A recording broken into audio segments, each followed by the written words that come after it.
Doctor Mohammad Faheem की homeopathy में 23 साल शानदार खिदमात पर गोल्ड मेडल से नवाजा गया। हमारे ब्यूरो चीफ पाकिस्तान एजाज अंजुम खोखर की रिपोर्ट के मुताबिक हेलन होम्योपैथिक मेडिकल कॉलेज में शानदार तकरीब का अहतमाम किया गया, जिसके मेहमान खुसूसी नेशनल कौंसिल बराए होम्योपैथी गवर्नमेंट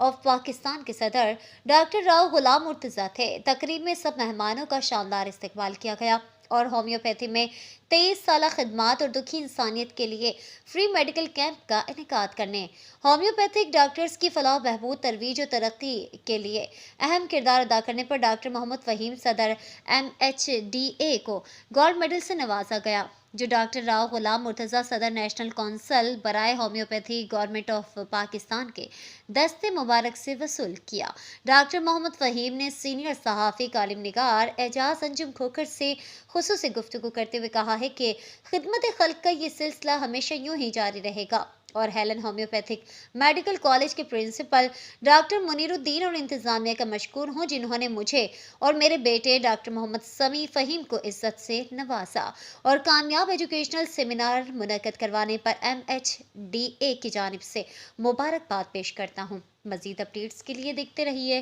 N22 न्यूज़, हर खबर सच्चाई के साथ।